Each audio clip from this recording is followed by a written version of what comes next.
What's up, everybody? It's Marcus D'Angelo with One True Sport, and I am joined by none other than AEW star, the Murderhawk Monster, and the man who just burned down the damn house on AEW Dynamite with Will Ospreay. It's Lance Archer. Lance, how you doing, brother? I'm all right, man. How about yourself? Good to be back on. Man, it's great to have you back. I'm doing well as always, getting to chit chat with you a little bit. And we've got some listeners that are tuning in already. We are live here on the One True Sport YouTube channel. And before we get going with another Murder Hawk mailbag, I wanted to remind you guys that we have the super chat option available for this live stream. So if you want to guarantee that your question gets answered, all you got to do is make a donation of any kind, any amount, and your question is going to be pushed to the top of the queue. And guys, while we're here, I also want to remind you all that this Saturday is going to be it's going to be Caged Fury from IWC. It's going to be in Elizabeth, Pennsylvania with International Wrestling Cartel. It's a company that I've been working with a lot. I'm going to be there as a backstage correspondent, and I want to see you guys there. Make sure you follow them on social media to get more details. They're doing war games over there, so make sure that you come and tune in because there's some red hot action involved. And Lance, before we get into these great fan questions, which looks like they might be starting to come in already, I wanted to ask you about this main event that you were just in on AEW Dynamite, brother. That was one hell of a match. Well, it wasn't the main event; it was the opening of the show. But we started off with a bang. I'll put it that way. It was a main event as far as I was concerned. Oh, right, yeah, in the hearts of many, yes. That's right. But man, what did you think of it? That match was absolutely killer. Well, I didn't win, so I don't think it ended like that. I wanted it to. Will and I have a pretty good history wrestling each other. The feud started back in 2019 in Japan, and that was kind of his real initial rise in New Japan Pro Wrestling. He was really taking off. He'd already gained a lot of popularity through different situations and different matches, from, all the stuff he'd done in the Super Juniors. And he was really pushing into the heavyweight division that is in New Japan, because there was kind of a real separation of that between the junior heavyweights and the heavyweights. And Will was starting to move forward to be a part of that super heavyweight or that heavyweight division. And so in March of 2019, New Japan runs their New Japan Cup. It's a single elimination tournament that they run in March, and he and I met up in the second round, and it was our first meetup, first time singles. And I was predominantly a tag team wrestler to that point with Davey Boy Smith Jr. and KES and all that stuff. So I was really known as a tag team guy. I wasn't known as a singles guy, and he was known as one of the hottest super juniors in the world. Moving up into the heavyweight division. So it was a big clash of styles. And, he got the best of me on that one as well. But it opened the eyes of a lot of people as to what I was able to do. And then fast forward in that same year, 2019, the G1 Climax did their first event ever outside of Japan. And they did it in Dallas, Texas, my hometown.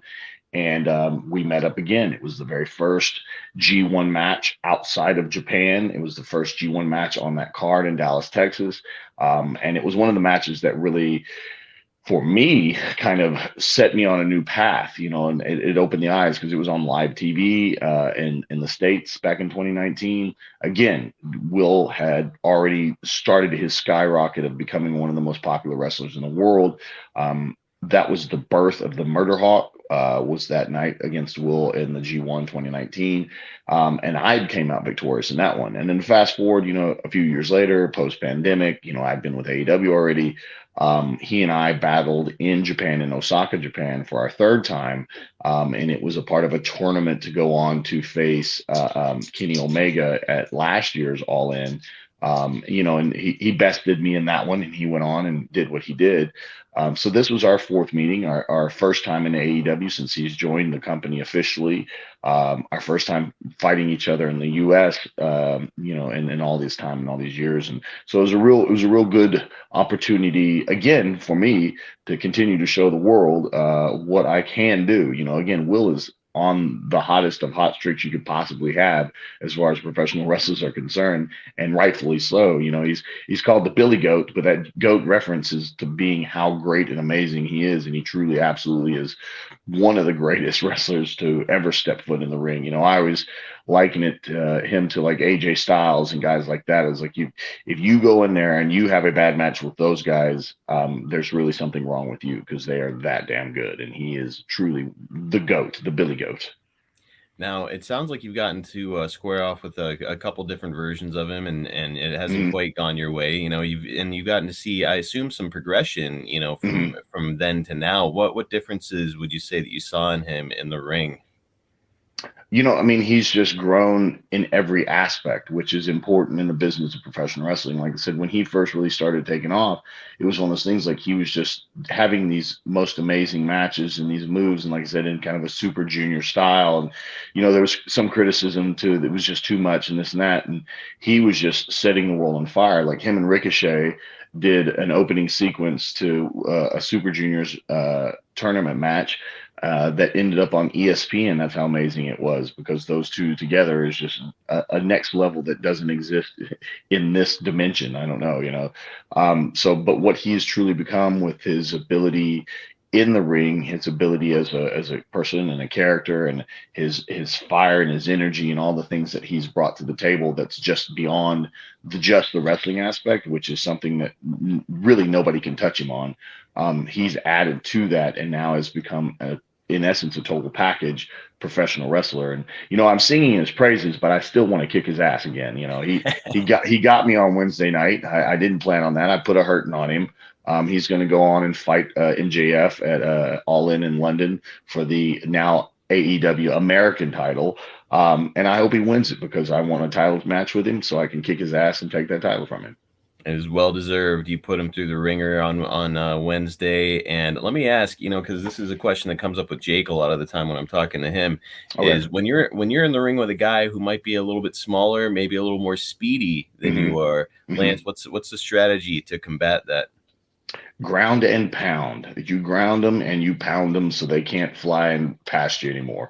As fast and amazing as he is, if he gets going and moving, and he's kind of like the juggernaut in a way. If he gets moving and flying, there's almost no stopping him. But if you can stop him ground and pound, that's why excuse me, when I started that match, I just grabbed him by the throat and choke slammed him as hard as I could.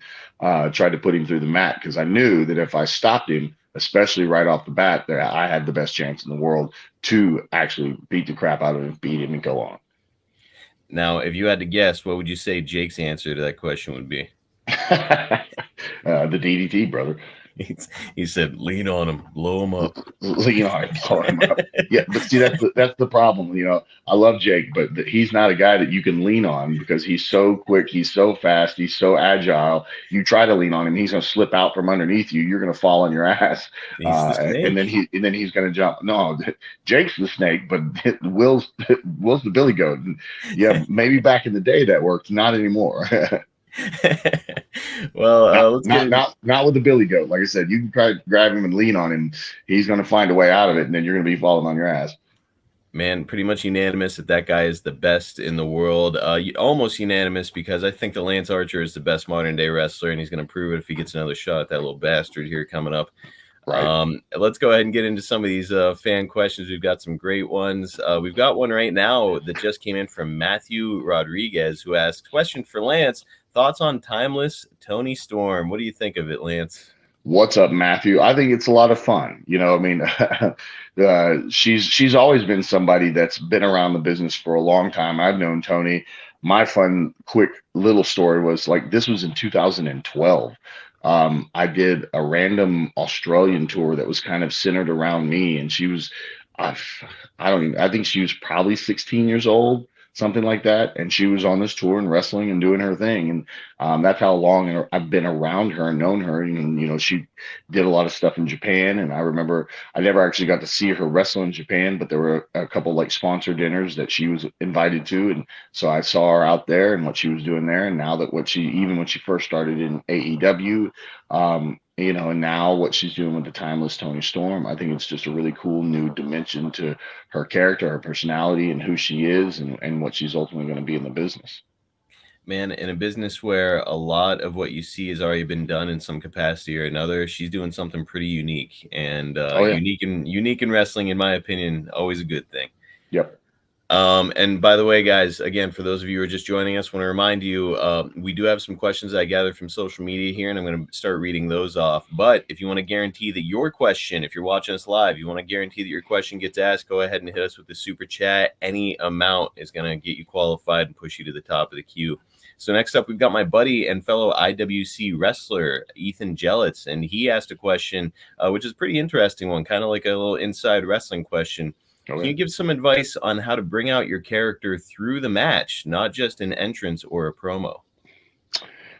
Take your time, Ethan. I think that's what a lot of guys and girls forget when they get into the match, when they're wrestling, when they're fighting, when they're have their opponents. And, it has to be different for each and every person that you step in the ring with.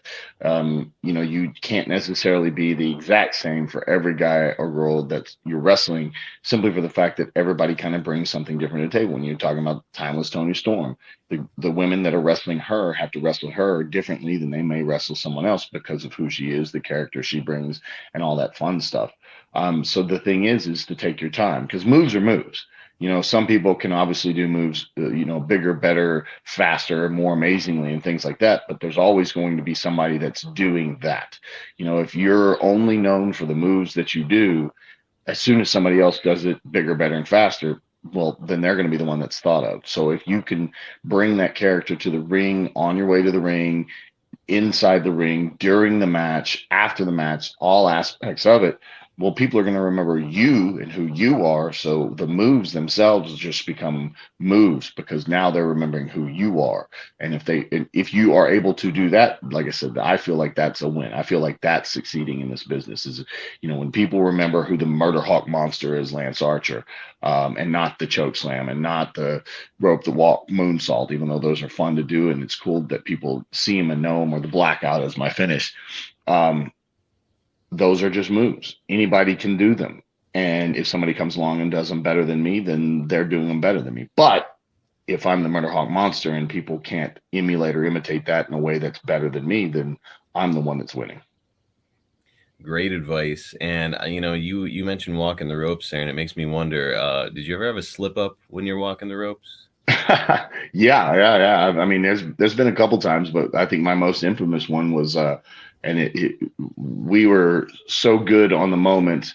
When I wrestled John Moxley in the Tokyo Dome, and the ropes that New Japan uses are kind of more of a straight rubber. They don't have like any coating. They don't have tape on them or anything like that. And for whatever reason, and I went up and started to go up and do the walk, and just straight slipped and fell down to the apron. And he had a kendo stick in his hand and didn't take 2 seconds and just started whacking the crap out of me. So maybe he had nefarious motives with that kendo stick, had something else happen, and I was able to continue the rope walk into something else. I don't know, but yeah, I straight up took about a step and a half, and just one of my feet just straight slipped off it. And I think it was probably because it was right where I'd hit the ropes or leaned into the ropes and had sweated and left, sweat on the ropes. So as soon as I got out there and started to walk, my foot just straight slipped. Oh, man. It's live entertainment, dude. You can't predict it. Nope. Next up, we've got Chronic Bionic Jonic, I guess is how you say it. Who asks, hey, there you go. Tell us about your interactions with Jim Cornette. My interactions with him were a little bit in TNA. At the time, it was always positive. He is Jim Cornette. He's Jimmy C all the time. Like, he's that high energy, very loud, personality all the time. And, he's very straightforward, which I always appreciated. I don't think a lot of people this generation today, and it's just my opinion, can take straight up criticism. And if it's constructive, I'm always good with it. Like, if you are constructively criticizing me, I'm okay with that. If you're just criticizing me because you have a shitty opinion, well, then kiss my ass. And, he can be very blunt, and I appreciate that. Sometimes not always the nicest version of it. But he was always pretty straightforward with me back then. Was never overtly rude or negative to me. So I appreciated the bluntness, because it helped me understand, what I was doing right or wrong and how I could grow from that. So we had a good relationship back then. I haven't been around him in many years, so I don't know how that varies now. Man, good, better, and different. You gotta give it up. The guy speaks his mind. Hang on, I think my outlet is out. I gotta turn it on. One sec. Okay.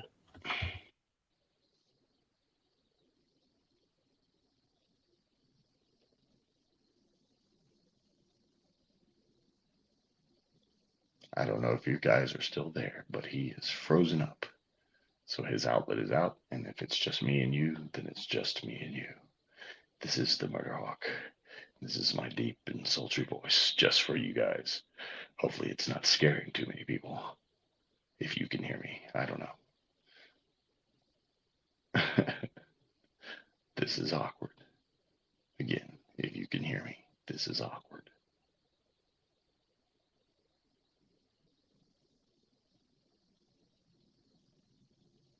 I don't know what's happening here.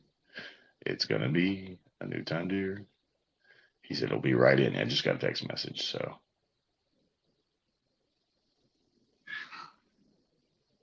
maybe this is just me by myself. What's up, guys? You can see my this is kind of a workout room that got transformed right at the pandemic time. So, I've still kept it and I still use it sometimes. It's the Murderhawk Championship up there behind me. And that one over there is the PCW Heavyweight Championship, which was a belt that I held back in my early days in the business of professional wrestling. It's a company out of Dallas, Texas, and it's kind of where I started and cut my teeth. And if I'm just talking to myself, then I'm just talking to myself. But if you're listening to me, then that's what that's about. The Murderhawk Championship is actually a custom belt. I made 10 red leather belts and sold all of those except for one that I kept myself. And then I had 5 of the black leather ones made, and that one's mine. I sold one actually last night at a independent wrestling event in Big Spring, Texas, called 360 Pro Wrestling. So now I have, I think, 3 of them left. So if you're interested, send me a direct message and you can get your very own Murderhawk Championship. The shirt I'm wearing is from Wrestle Kingdom 13. One of the benefits of working in New Japan was the amount of free clothes I got, mostly from Suzuki-gun, Suzuki-san. He had his own clothing line apparel, Gotch style, and he made all the Suzuki-gun tracksuits and t-shirts and shorts and tank tops and everything that we constantly got. And we were walking advertisements for him, so we got a lot of different things to wear, and the tracksuits were the coolest. And I probably at one time easily had 15 of them, I think. I don't know what I have now. I have tons of pants, and I still wear those all the time. And during the winter, I'll rock the tops that go to them and stuff like that. And they're really comfortable. They're really well made. They're high quality. So that's one of the things I miss the most about going to Japan. Oh man, my bad. Marcus, you're back. I don't know if I've been talking to myself this whole time, but No, you were live. okay. Well, then they got a little bit of a running commentary of things. It went good. I hope you didn't bury me too bad during this running commentary. Good Lord. Oh, absolutely. I had to. I deserved it after that happened. Just all right, we're back in action. Let's pick it up where we left off. We've got Benjamin up next, and Benjamin asks, "Have you spent any time around Hulk Hogan?" No, I've met him one time. That's it. And what was that experience like? I mean, it was just brief. It was so TNA did a pay-per-view in Arlington, Texas. This was actually the weird story behind that pay-per-view, and I think it was Slammiversary. Was when WWE wanted Ric Flair in the Hall of Fame, but he was under the TNA contract, so they garnered a deal, and so they traded. Ric Flair got to go do the Hall of Fame, and TNA got Christian Cage for a promo or whatever. So he was actually at this pay-per-view. So anyway, because it was in my backyard at the time, I was still doing stuff in Japan. Bad Luck Fale was actually in town, during his excursion. So we went to the pay-per-view, and like I said, he was there, and I introduced myself, and and that was about it. Man, it's like he's one of those guys, just such an icon in the sport, and you hear all these varying things about him. It's yeah, I don't That's know. life, right? Yeah, yeah, different kind of cat. We've got Gavin Drews up next, who asks a question that gets asked a lot on every podcast that I do. So we'll get your take on it. Okay. All right, are you more of a Bret Hart guy or a Shawn Michaels guy?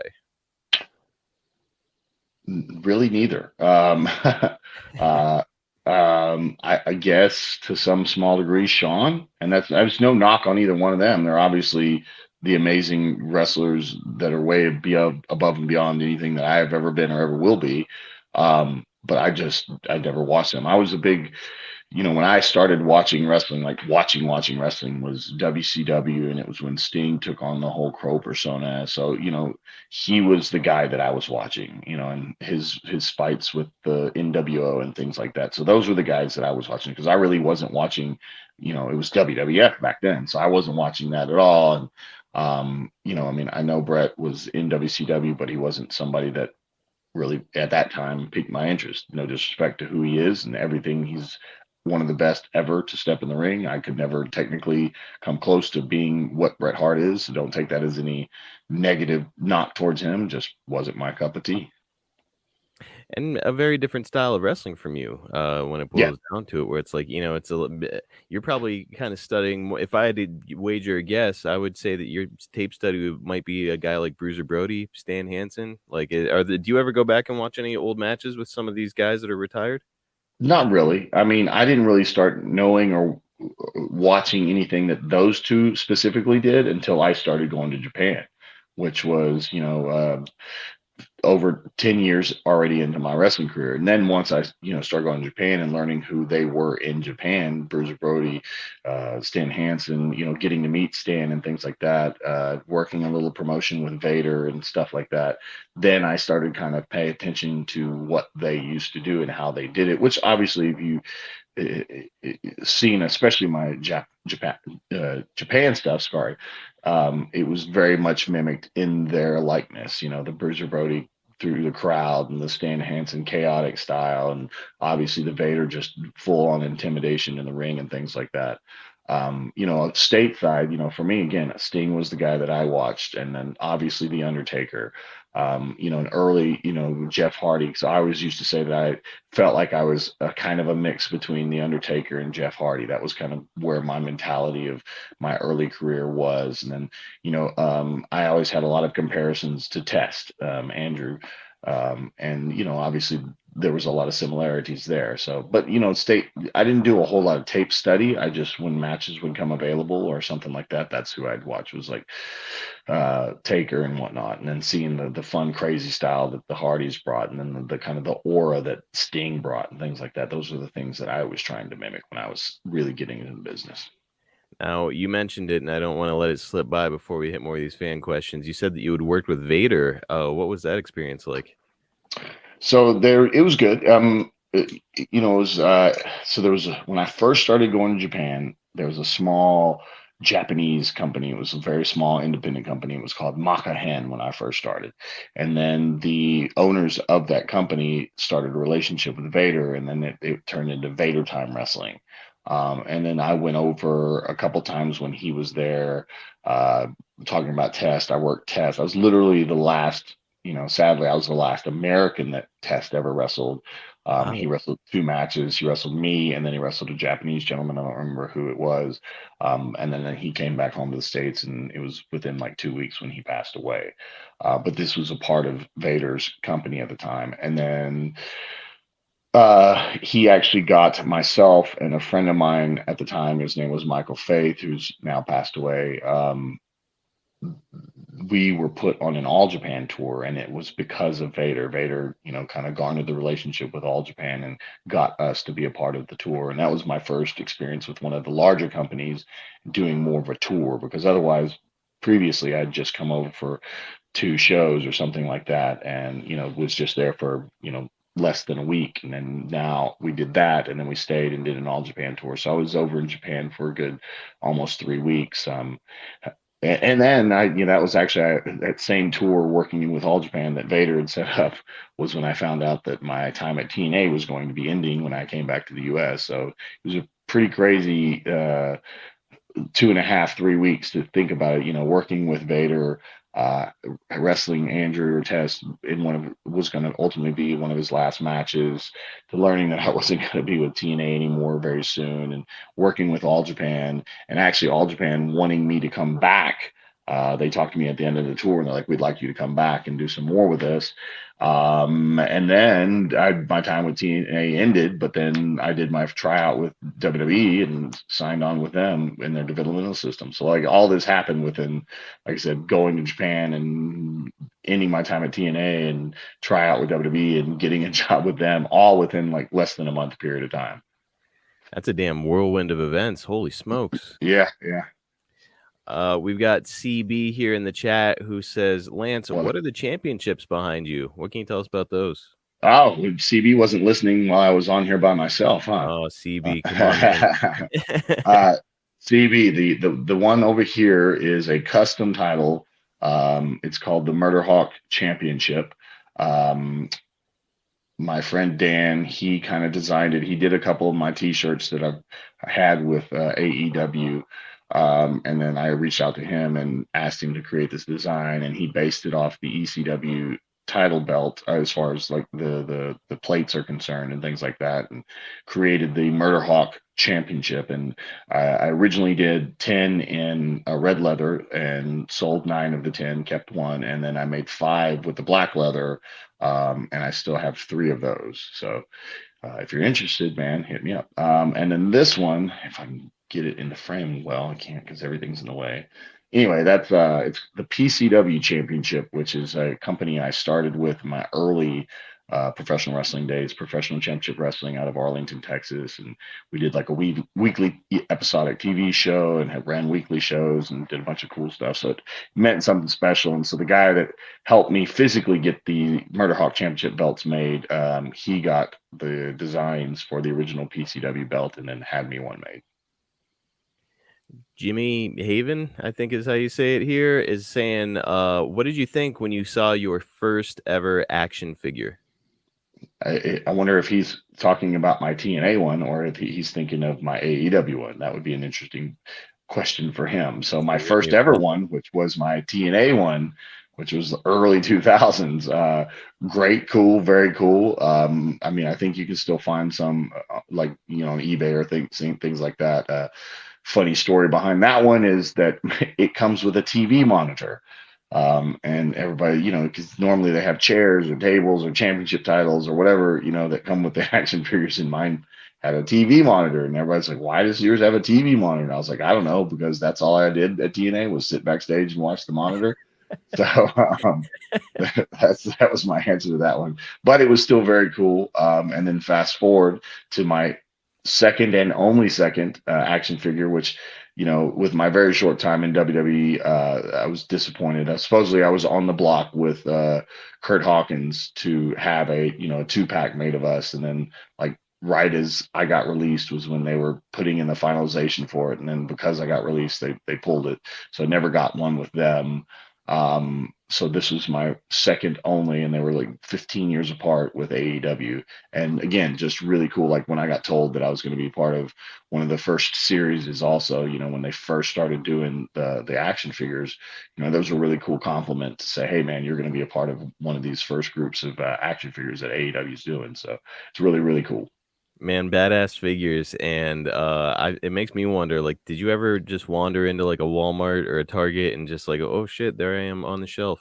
Yeah. I mean, when they first came out, because when the series usually first come out and they put them in the stores, you'll see them for a while, and then as new series has come out and they're bought or whatever, slowly you don't see the ones yours anymore in the stores, but I would always make sure to take whichever ones I had and put them on the front of everyone's else's, so that you came in and all you saw were mine, you didn't see anybody else. We've got Darren Staley up next, who says, "I do have a serious question because he asked something about Vader Okay. pertaining to Vader's odor earlier, but we're gonna skim over that one." He says, "I see the press in the background. What is your best bench? I'm gonna guess 325." All right, he's very specific with that guess. What's your best bench? In my lifetime, Yeah. my best lifetime bench press, and it was questioned, but it was confirmed. It was back in my WWE days. Again, FCW as a developmental was the kind of the beginning of what NXT ultimately became before the Performance Center existed. We were doing everything in Tampa, Florida, at Steve Kearn's FCW. But we didn't have a gym. We all just went to our own gyms or whatever. And then John Cena, he has his own private training facility and near Tampa, and basically they partnered up with him and Rob, the guy that ran the place for him. And they would send groups of us out there to train, and Rob's training is just absolutely amazing. So anyway, my best raw bench press was 405. Damn. Yeah, and that was has never been repeated and never will again. So, but it was funny because I remember I did it, and they would put everybody's maxes up on the wall and things like that. And I've just always been kind of a tall, skinny, country strong kid, and it was darn, I can't think who it was. I don't know. I just remember one of the guys was like, he was reading the board because, they're putting everybody's maxes up there, and, they're seeing the 405s, which 405 raw for anybody, unless you're Big E, who's just a freak of nature, is just an amazing thing. And he saw it 405, and he looked over and saw my name, and he went, "What?" And he looked over at Rob, and he was like, "Rob, that can't be right." And Rob was like, "No, I was right there. He did it raw. I mean, no lift off, did it raw, all the way down, pause at the bottom, up at the top, good to go, like full on like competition lift and everything." And he was like, "There's no way." And I was like, "Yeah, he did it." So, Now, I mean, that's a shit pile of weight, and it sounds like you nailed it. And again, as yeah, you said, competition style lift.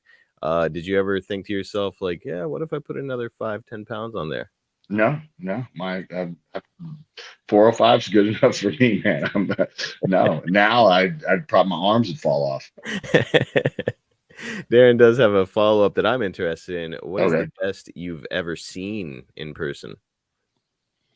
I mean, again, I was when Big E had literally, I watched like Big E have his first training session and things like that. But he was just an insane freak of nature when it came. I mean, he's probably an easy 2.5 feet thick, 3 feet thick from back to front of his chest. He's just so thick and dense and massive. He was in, I think Iowa Buckeyes. I think that's where he went to school. Like just world class lifts, like just astronomical lifts, and just watching him lift. I don't remember what weight it was, but I mean, I'm pretty sure he put 405, and he would rep it out for a warm up, things like that. That's the kind of ridiculous power he had. And there was a lot of guys like that, but he was just a different level. And he's not like a huge tall guy either. He's just like very, as you said, dense. I met him once Oh too. yeah. I was, man, it doesn't look like it's possible for a human to be that thick. Yeah. It was just insane, like, and such a good human being. So, it was good. It was fun to see a lot of those guys kind of first steps in the business, and to see what they've become, and, and how far they've gone in the business.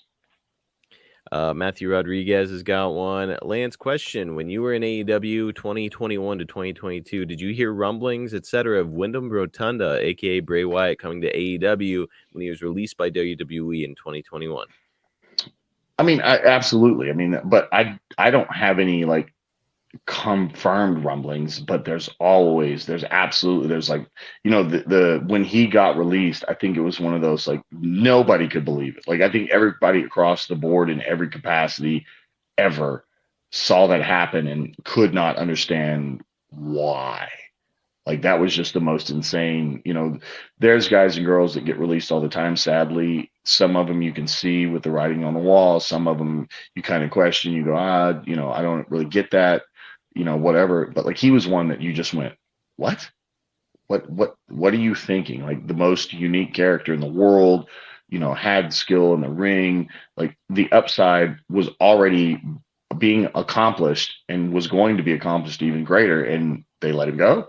So of course there were rumblings, but nothing like I wasn't a part of any kind of office rumblings that would know anything specific. So, I got to see him, which was the last time I saw him, and I posted a picture from it when he did pass.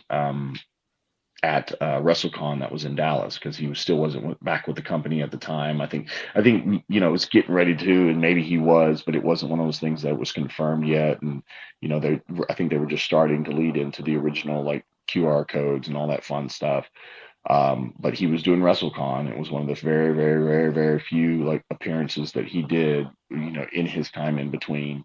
And I got to see him. He was actually at the table next to me, so it was cool to get to see him because we were in FCW together. And if you saw that documentary that they did recently, that Bo was the lead of it and talking about like a couple of those. There's one where they've got like tape on their mouths and stuff like that. I was in the building. We were all doing promo class that day, watching that one happen and watching some of the most fun and unique promos that they would do together because they were brothers and they teamed together, and like the commercials they showed of them promoting some of the little shows that we were doing around Florida. We were all a part of that together, and so it was, I mean, we were close. My fun, cool story with him at FCW was so we were in Orlando doing a show in Orlando. Again, this is pre-Performance Center, so there was nothing in Orlando. We would just go and do shows there, and it was FCW. And we were doing like a battle royal or something like that. And for whatever reason, because the guys had been in the business for some time, we would just try to go have fun with a lot of the stuff. Obviously we took different things more serious, and these were considered house shows, so they were always a little more lighthearted. And just for whatever reason, we were like, we're gonna mess with Wyndham.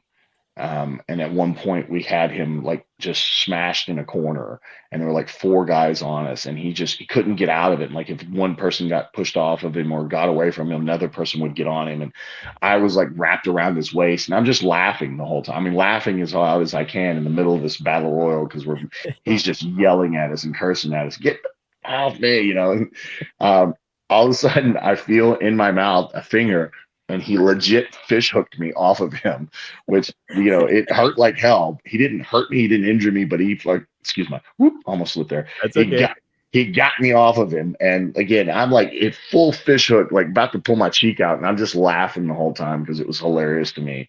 So, there was a lot of fun stories like that, but that to me, that's one of the ones that sticks out the most, was just because I could hear him yelling and cussing at everybody to get off of him, because everybody was in on it to mess with him. So, and I'm just down there just giggling, wrapped around his waist. And he got me off of him. That's for sure. That's a quick way to get somebody off you. Yeah.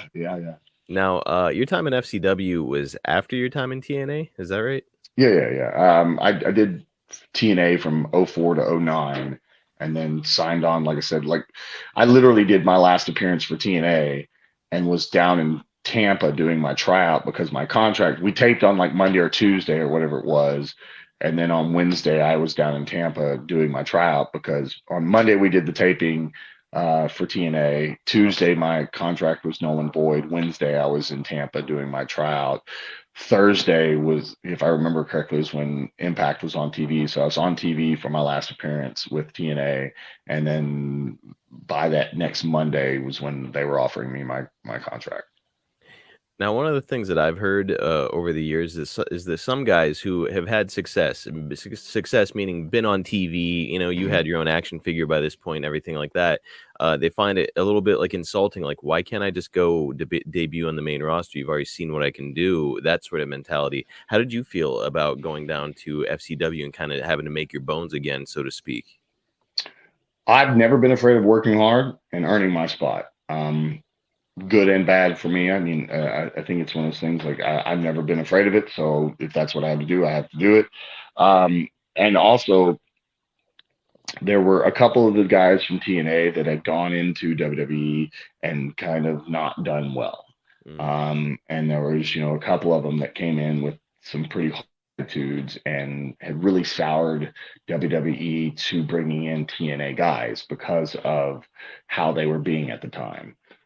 So it was one of those things where when I got the opportunity again, I kind of knew my placement when I was at TNA, unfortunately, and I knew where I was at and where I was needing to get to. And like I said, I saw this as a chance to get into the door there. I felt like I had the skill and ability to do it. And at the time, it was kind of just a stepping stone.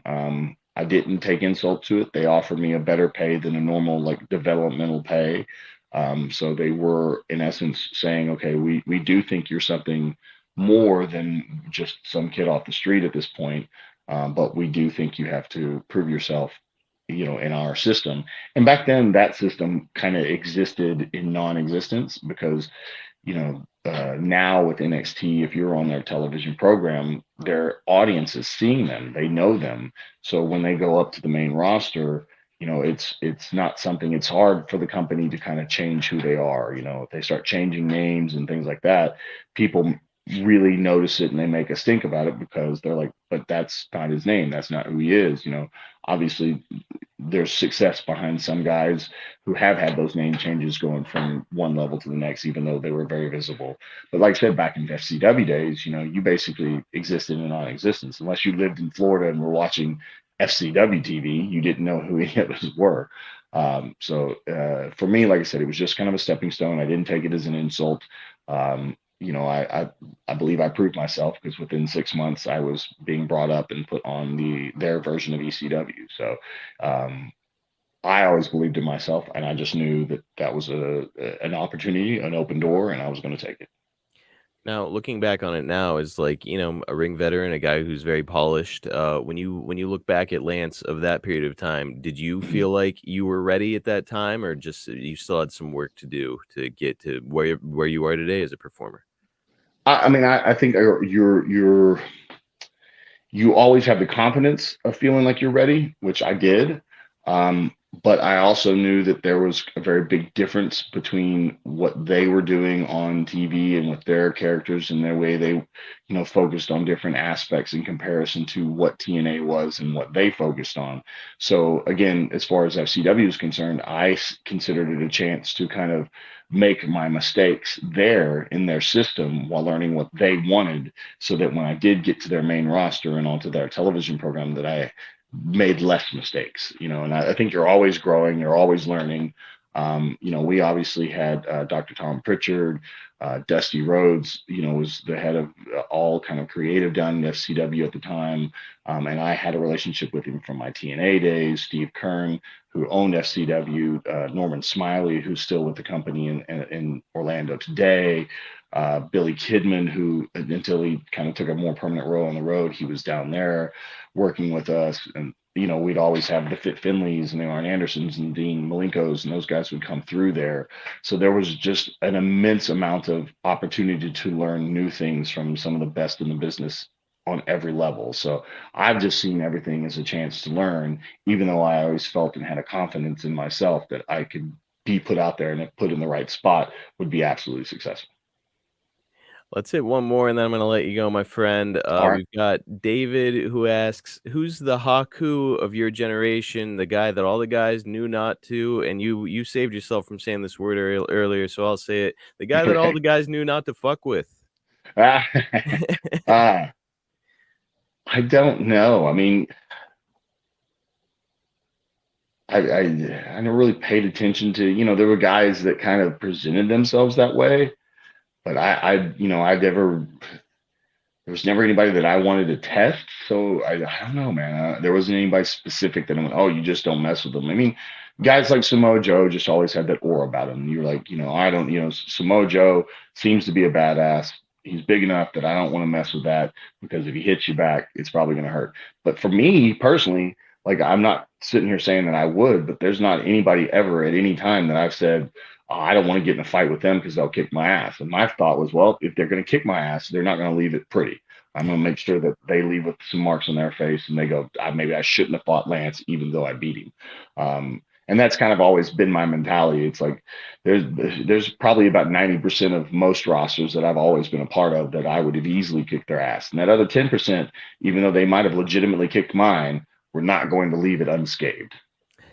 I mean, you are not a small man, so it's hard for me to picture you being intimidated by a lot of people. And that question, I think that the business has changed. Like, back Yeah. in the day, it was like it wasn't quite a corporate structure. It was more like a pirate ship that all these guys were on, and every man for himself sort of mentality. Where now it's like, the idea of getting into a fight with your coworker just seems like silly. Like, would you ever get into a fight with your coworker? The guy who asked that question, probably not. Yeah, You ever and that's the thing. I mean, we're there's a lot of combative fighters, people that come from fighting backgrounds and whatnot, and let's say I'll put Suzuki in that level. Like he's one of those guys that you just knew, even as with his small stature, he already had that reputation because he'd had legitimate fights, beating Ken Shamrock, things like that back in the day. And even though, like I said, I always felt like, all right, you could probably break me in half, every bone in my body, but before you do, I'm going to make sure you regret doing it because I'm going to hurt you in some capacity. But he was always, he's just always has been, and I think always will be to a degree. He carries the name the Murder Grandpa for a reason, because he'll murder you and smirk and laugh about it on his way out. Well, you've certainly earned your name, the Murderhawk Monster. Great performance against Will Ospreay last week, and we can't Thank wait to you. see you on TV again, my friend, and can't wait to have you back here. And by the way, folks, you might be seeing a little bit more of Lance and myself here coming up, because starting next month, we're looking to make this a twice monthly podcast and more of a consistent thing. We're going to call it the Hawk's Nest. Lance you pitched a great name via text. Do you remember what you said to me? The what did I say? It was the hot tour talk or something like that. I was like, man, I don't know. That graphic might come out pretty weird, but We'd have to find a way to get Haley herself on if we called it that. Just it would have to. she seems like a down chick. I wonder if she likes pro wrestling. Haley, if you see this and you like pro wrestling, let's talk. She was apparently at SummerSlam, so I Oh, mean, nice. there might be something there, brother. But yeah, with the sort of the loose plan right now is we're going to continue to do a mailbag series once a month, and then the other show is going to be either a look back at Lance's career, some specific period of time, or we might have a guest come on. So a lot of really fun, cool, interesting opportunities here coming up. It's all starting up next month, gang. And we can't wait to entertain you with more of this. And Lance, I want to thank you again for your time tonight, my friend. Absolutely, man. I appreciate you having me on, and let's get it going with the Hawk's Nest. The Hawk's Nest coming soon right here on One True Sport.